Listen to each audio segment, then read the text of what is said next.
10 दिन के बाद जब अंग्रेज़ी टाइम्स नाउ चैनल पर बीजेपी के नेशनल स्पोक्सपर्सन ने प्रॉफिट मोहम्मद सल्लल्लाहु अलैहि वसल्लम को इंसल्ट करने की कोशिश की, तो उसके 10 दिन के बाद प्राइम मिनिस्टर प्रधानमंत्री नरेंद्र मोदी रिएक्ट करते हैं। 10 दिन तक क्यों रिएक्ट नहीं करे?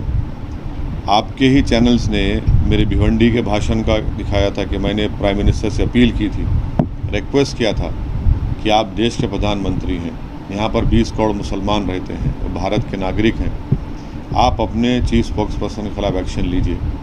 आप नहीं लिए। आप 10 दिन के बाद एक्शन लेते हैं। क्यों एक्शन लेते हैं भाई?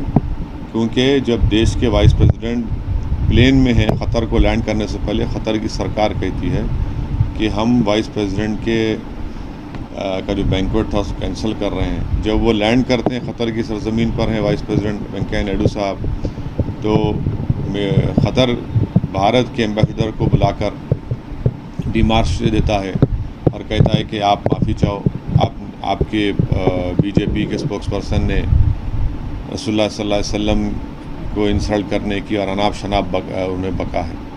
इससे बड़ी तकलीफ़ और तौहीन नहीं है भारत के लिए कि हमारा देश का वाइस प्रेसिडेंट एक फ़ॉरेन कंट्री में है और उसी फ़ॉरेन कंट्री के लोग जो मेज़बान भी हैं और हमारे एम्बेसडर को बुलाकर ये कहते हैं।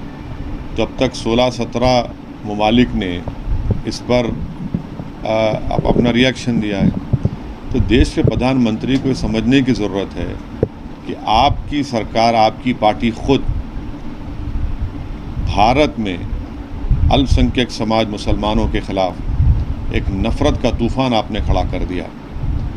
आपने भारत के बाइज़्ज़त मुसलमानों के ख़िलाफ़ एक ऐलान जंग का ऐलान कर दिया और इसी वजह से हम देखते हैं कि आप ही के नेशनल स्पोक्सपर्सन ने अनाप शनाप बकवास बकी। ये बिल्कुल, अगर ये कोई कह रहा है कि सिर्फ सस्पेंशन से काम हो जाएगा, नहीं। अगर बीजेपी ये मानती है कि इनके नेशनल स्पोक्सपर्सन ने, जो नेशनल एग्जीक्यूटिव कमेटी के मेंबर है, उन्होंने पार्टी लाइन से हटकर कहा है, तो उनको आप अरेस्ट करवाइए। ये क्या बात है भाई कि आप खाली सस्पेंड करके समझ रहे हैं कि नहीं, आप उनको अरेस्ट करवाइए, क़ानून को इस्तेमाल करिए। अगर कोई फेसबुक पर या ट्विटर पर या कोई वीडियो बनाकर नरेंद्र मोदी के ऊपर अनाप शनाप बक देता है देश के प्रधानमंत्री, तो आप 24 घंटे में अरेस्ट कर लेते उसको। और हमको सबसे बड़ी तकलीफ़ इस बात की है भारत के मुसलमानों को कि हम 10 दिन से कह रहे हैं, आप हमारी बात को सुनते नहीं, हमारी तकलीफ़ को, हमारी पीड़ा को नहीं समझते। मुसलमानों के लिए सबसे बड़ी चीज़, सबसे महबूब चीज़ जो है वो प्रॉफिट मोहम्मद सल्लल्लाहु अलैहि वसल्लम की ज़ात गिरामी है। उससे बढ़कर कोई चीज़ नहीं हमारे लिए। आप हम पुकार नहीं सुन रहे, आप कोई फॉरेन कंट्री के लोग इस पर बोलते हैं तो आप रिएक्ट करते हैं। भाई हमारी तकलीफ़ को आप क्यों नहीं सुनेंगे? तो देश के प्रधानमंत्री जो भारत के मुसलमानों को इन फॉरेन कंट्रीज़ के प्रिज्म से देखते हैं, वो उनकी गलत सोच है। वो उनको जब उनके देश का नागरिक पुकार कर कह रहा है हाँ वो मुसलमान है, मगर उनको ही चाहिए था कि वो इन मुसलमानों की पहली बात सुन लेते और उनकी तकलीफ़ को समझते और उसी वक्त एक्शन ले लेते। आप 10 दिन के बाद एक्शन लेते तो आपका एक्शन जो है हालत मजबूरी में आपने लिया है। और हम देश के प्रधानमंत्री को और भाजपा के लोगों को बता रहे हैं कि 6 मिलियन भारत के लोग इन गल्फ़ कंट्रीज़ में रहते हैं। 55% रेमिटेंस इन कंट्रीज़ से भारत को आता है, फॉरेन एक्सचेंज। अगर उनकी सेफ्टी का प्रधानमंत्री क्यों नहीं सोच रहे? फिर अगर वहाँ पर लोग भारत के लोगों के ऊपर तकलीफ़ देना शुरू कर देंगे उनको, खुदा न खास्ता, क्या प्रधानमंत्री क्या करेंगे जब? तो देश के प्रधानमंत्री को ना सिर्फ देश के, भारत के लोगों के बारे में सोचना है, बल्कि जो भारत के लोग 6 मिलियन लोग यहाँ पर रहकर मेहनत मजदूरी कर फॉरेन एक्सचेंज रेमिटेंस भी जा रहे हैं, उनके बारे में उनको सोचना पड़ेगा। हमारी फॉरेन पॉलिसी बिल्कुल ख़त्म होकर रह गई। देश में जो नफ़रत का माहौल है वो फॉरेन पॉलिसी में प्रधानमंत्री लाना चाहते हैं। और ख़तर में जो भारत के एम्बेसडर है वो किस बुनियाद पर कह रहे हैं कि फ्रिंज एलिमेंट थे? कोई नेशनल पार्टी का स्पोक्स पर्सन जो रूलिंग पार्टी का है, फ्रिंज हो सकता है क्या? फ्रिंज नहीं है, वो मेन एलिमेंट है, बल्कि वो फ्रंट ब्रिगेड है। तो इसीलिए हम भारत के प्रधानमंत्री से कह रहे हैं कि आप इन चीज़ों को रोकिए। मुझे यकीन है कि ये चीज़ें रुकने वाली नहीं है। फिर आप देखेंगे बैक टू बिजनेस जो बोलते हैं ना, 8-10 दिन के बाद फिर शुरू हो जाएंगे। आए दिन रसूलुल्लाह सल्लल्लाहु अलैहि वसल्लम को इंसल्ट करने की कोशिश, ख्वाजा अजमेरी, सुल्तान हिंद ख्वाजा गरीब नवाज की शान के बारे में इंसल्ट करने की कोशिश करते हैं, अनाप शनाप बकते हैं, मुसलमानों को आए दिन गालियां देते हैं, इस्लाम को गालियां देते हैं।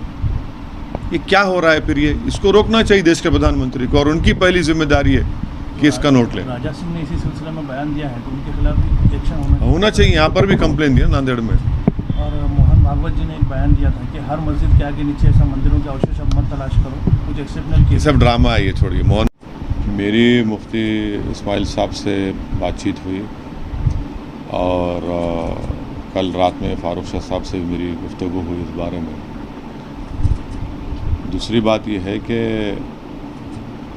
ना महाविकास अघाड़ी से कोई हमसे बात नहीं किया, ना हमारे एमएलए से कोई कांटेक्ट किया।